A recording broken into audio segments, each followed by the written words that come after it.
ओम सच्चिदानंद रूपाय विश्वपत्यादि Hathaway तापत्रय विनाशाय श्री कृष्णाय वयं नुमः। 7 ही दिनों में ज्ञान और वैराग्य को जागृत करने के लिए यह श्रीमद् भागवत कथा है। ज्ञान और वैराग्य अपने अंदर ही हैं, परंतु वे सोए हुए हैं, उन्हें जागृत करना है। आगे कथा आएगी कि ज्ञान और वैराग्य को मूर्छा आई हुई है। 7 ही दिन में इस ज्ञान और वैराग्य को जागृत करके भक्ति रस उत्पन्न करना है, इसके लिए यह कथा है। ऐसा और कोई ग्रंथ नहीं है कि जो 7 ही दिनों में मुक्ति दिला दे। सूत जी कहते हैं कि 7 ही दिनों में परीक्षित को जिस कथा से मुक्ति मिली थी वही कथा आपको सुनाता हूँ। 7 दिनों में ही परीक्षित को मुक्ति मिली। कारण उनके लिए यह निश्चित था कि ठीक 7वें ही दिन उनका काल आने वाला है, परंतु हम तो काल को भूल जाते हैं। वक्ता सुखदेव जी जैसा अवधूत हो और श्रोता परीक्षित जी जैसा अधिकारी हो तो 7 ही दिन में मुक्ति मिलती है। वक्ता और श्रोता दोनों अधिकारी होने चाहिए। बिजली का प्रवाह और गोला यानी बल्ब दोनों ठीक होने चाहिए। वक्ता और श्रोता दोनों ही अधिकारी हो तभी यह कथा मुक्ति दिलाती है। कथा सुनी तो परीक्षित जी को लेने विमान आया और उनको सदगति मिली। परीक्षित महाराज विमान में बैठकर परमात्मा के धाम में गए। आजकल लोग कथा तो बहुत सुनते हैं, परंतु उनको लेने के लिए विमान क्यों नहीं आते हैं? इसका कारण यही है कि वक्ता और श्रोता अधिकारी नहीं मिलते हैं।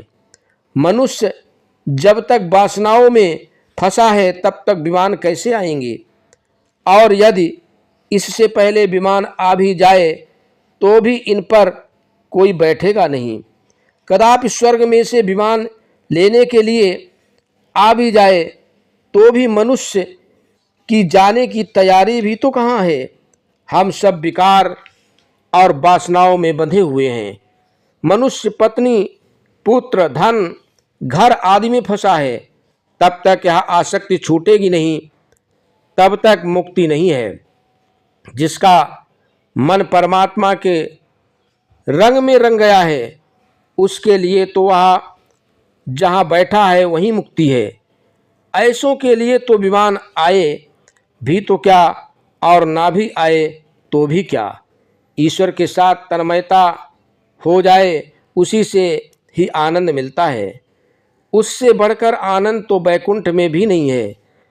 भक्त तुकाराम को लेने को विमान आया तो तुकाराम ने अपनी पत्नी से कहा कि इस जीवन में तो मैं तुम्हें कोई सुख दे न सका, परंतु परमात्मा ने हमारे लिए विमान भेजा है, तो चलो तुम्हें विमान में बिठाकर परमात्मा के धाम में ले चलूं। आओ मेरे साथ चलो। परंतु पत्नी ने नहीं माना। उसने कहा कि महाराज आपको जाना हो तो जाइए, मुझे जगत को छोड़कर नहीं जाना है स्वर्ग में। और वह नहीं गई। संसार का मोह छोड़ना बड़ा कठिन है।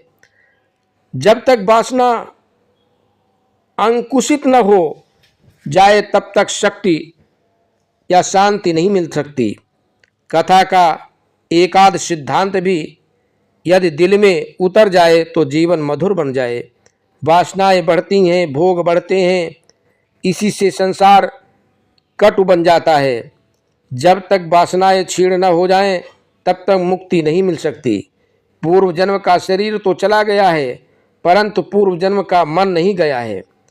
लोग अपने तन की, कपड़ों की खूब चिंता करते हैं, परंतु मरने के बाद भी जो साथ आता है उस मन की चिंता नहीं रखते। मरने के बाद जिसे साथ आना है उसी की फिक्र करो। धन, शरीर आदि की चिंता मत करो। मरने के बाद तो जो अंगूठी तुम्हारी उंगली में होगी वह भी लोग निकाल लेंगे। आचार विचार के बिना मन की शुद्धि नहीं होती है। जब तक मन की शुद्धि न हो तब तक भक्ति नहीं हो सकती है। ज्ञान और वैराग्य को दृढ़ करने के लिए यह भागवत की कथा है। ओम शांति शांति शांति।